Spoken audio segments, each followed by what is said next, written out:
Okay, so we're back here. For me, it's the next day.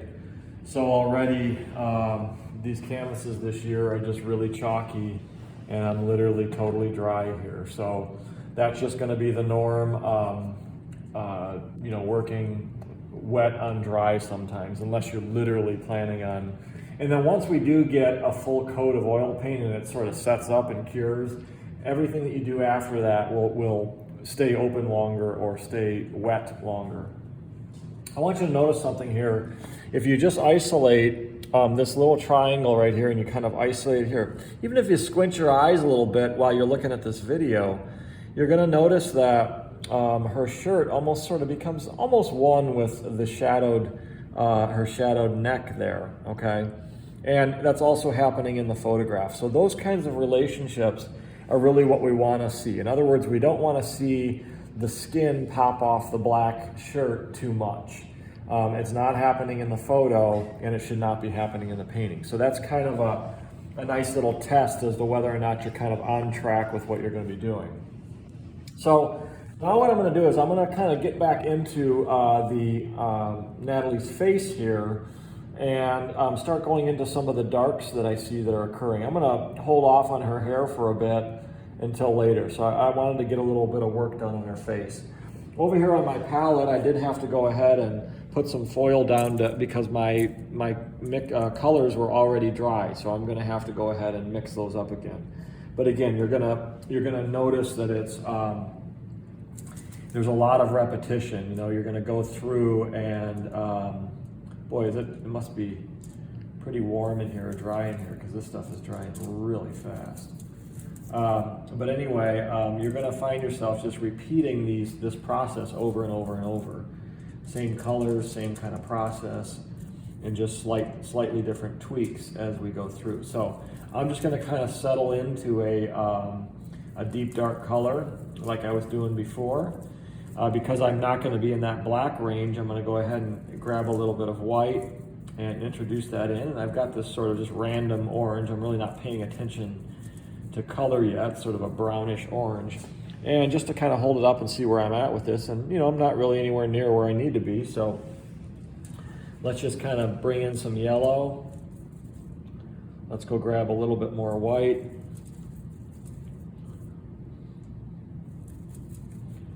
And then let's just kind of head up here and see where we're at. We can even take our little hole punch here.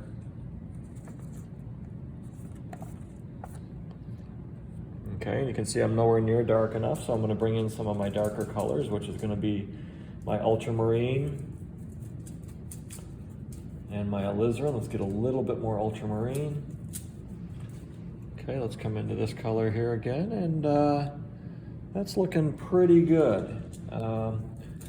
Get a little bit deeper and darker here, a little bit more ultramarine, and just kind of touch it over there. Pretty good. Okay, so now I'm feeling pretty confident that I can start to get into these darks here.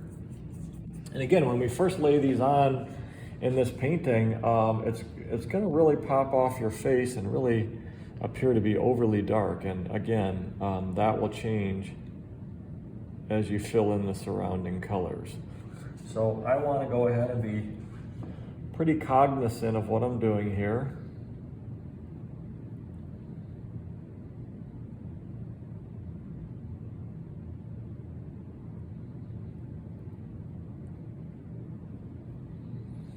Okay, so we get that deep dark going there. Up here, we've got this dark that kind of works along the dark we've got there, so kind of re-wet that a little bit. We could probably get down into this area here a little bit more, sort of about right here, just for now. We can tweak that in a second. I'm going to lighten up just a bit. Get some more yellow in there.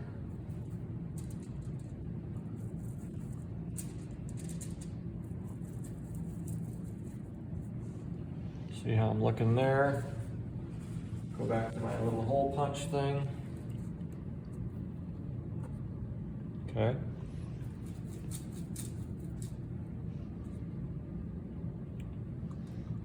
Remember that yellow is a really weak color, so it takes a lot of yellow to get the change to happen there.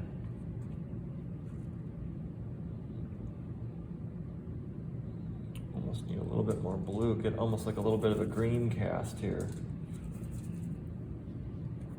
That's probably going to be better. Okay, so now I'm going to come into there, like so, and now I can start to kind of patch some of this in.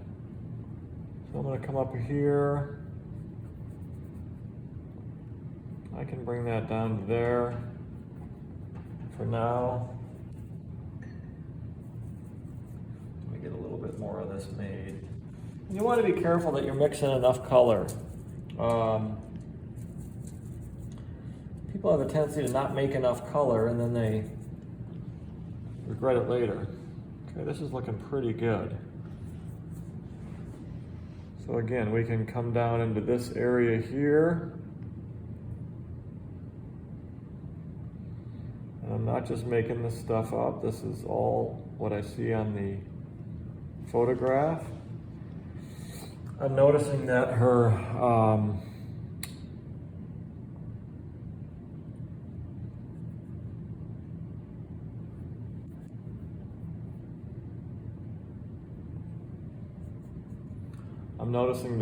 like for example, under her eye here, or above her eye, I should say, is quite a bit lighter from that light being reflected back up onto there.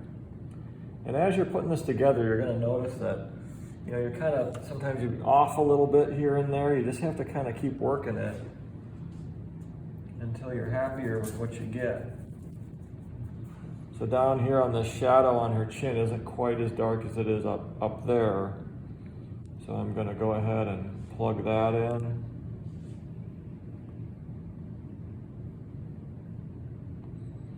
Looks like I can pretty confidently run it all the way up here, like so. I get a little bit of this right here. There's a little bit darker right there. I can now jump over. Again, a lot of these are shared colors. So I can kind of run along here. This is the shadow along her hair here. It does warm up a little bit, and I can fix that in a second. Okay, but I can kind of do that. I'm going to bring in a little bit of red for this area because I'm getting a little, maybe a little reflected light or whatever, but I need to introduce some red as I come over to this area. And under her eye here, well, first of all, let's get a little bit darker. So under this tendon here is a little bit darker there. But then we pretty quickly get lighter. And we come through and just, again, really sticking to the plan and really putting in what you see, not what you know. Right under her nostril here. Let's figure out where we're at here.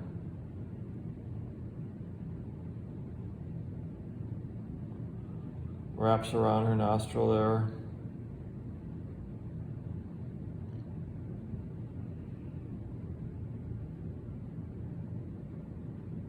And like so. All right, now that we've got some kind of like a nice little palette happening here, I'm going to take a little bit of blue and bring it into the mix. Okay, good. And come along here. We can place this kind of along the bridge of her nose.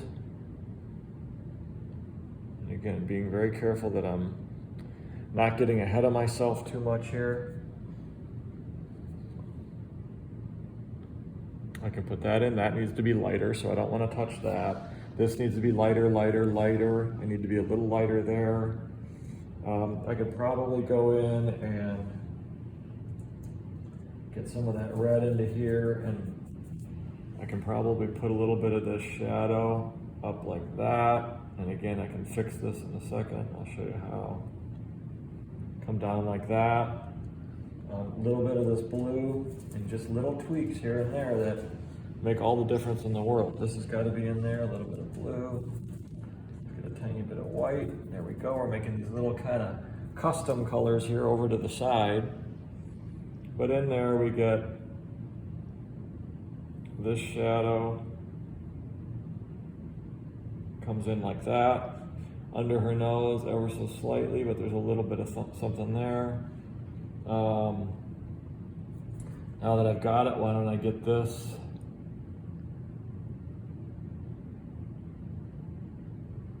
That's like that. This up here is like that. Squint my eyes a little bit just to make sure that I'm doing the right stuff. There's a little shadow that comes along her cheek there. Okay, now what I want to do is, I want to start to, and sometimes what I'll do is I'll kind of start on my light side. What are we at, Natalie, time-wise? 11:05. Okay, let's get a little bit of the light color in here. So I'm going to just grab some pure white. I had a little bit of color from the shadowed area on my brush already. Sometimes you get lucky, you can see that I need a little yellow in there.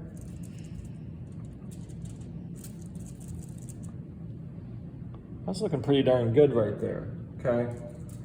So, not surprisingly, some of the color groups from my shadowed area and adding a little bit of white, I'm able to start out on my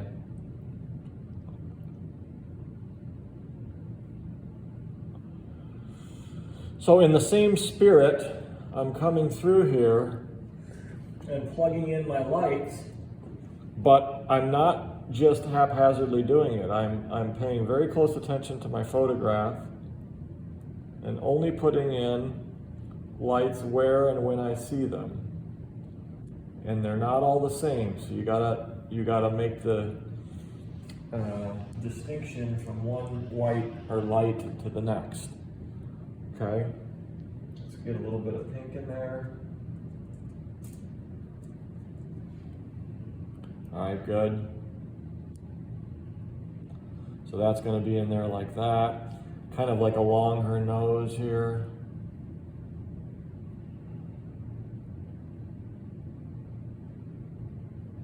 We can get that in there. There's sort of combinations of both going up her nose there.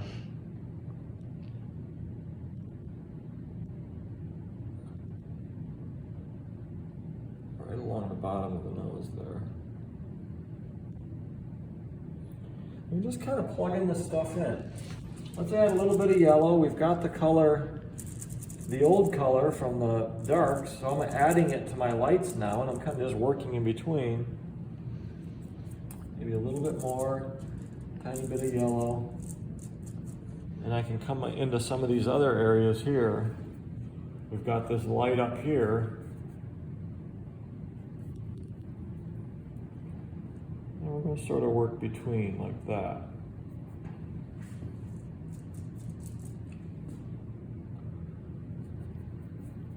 We don't want to take it too far, so then we're going to go ahead and grab some of our darks, and I can kind of work between and work with sort of a mid-tone up through here.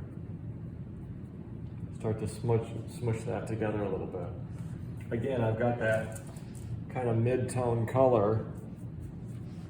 I can come in here now and I can kind of plug this in. And that's going to fit in like that. Kind of works its way down here. It gets slightly lighter. Along her laugh line there. But then it does fade to dark a little bit more up in here. And you wind up, and here's a little bit of that reflected light that we talked about. Clear up to the side of her face. We got this nice reflected light back up onto her, and I can add more of these eyelashes later, but up to her upper lid that goes clear over there. This wasn't quite as dark, nowhere near actually.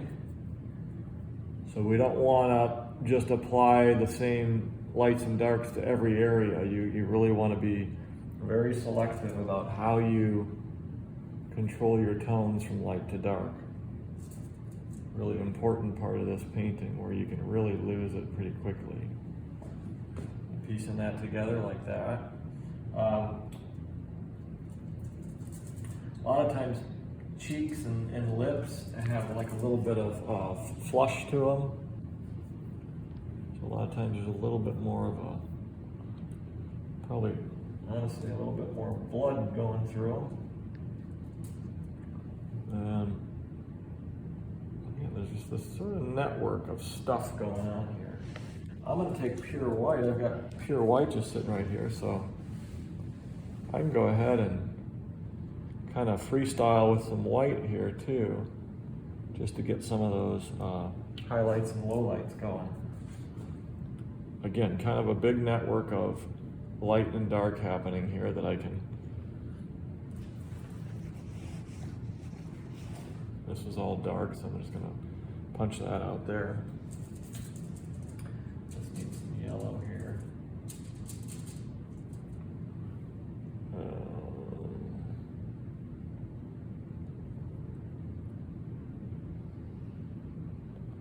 Like that as we start to get into this. Okay, so we're just piecing this together. So maybe if you step back a little bit, Natalie, you can start to see the face kind of emerge there a little bit. It is obviously going to take time, but we're trying to keep track of our tonal changes from dark to light and everything in between. You're not going to hit on everything perfectly at first, okay? Like for example, I can already tell you this is probably going to end up lighter in here. This is going to end up lighter up along there. This is lighter. You're getting this stuff to just pop a little bit more. That's lighter there. Her nose is going to end up being lighter too, as we work our way through there. Even the bridge of her nose is quite a bit lighter, I'm seeing, and so on. So you can sometimes just bring white right up into your painting and kind of address those problems right then and there.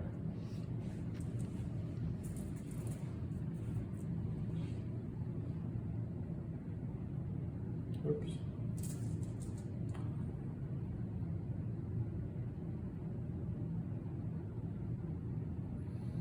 I'll be looking at that photo the whole time.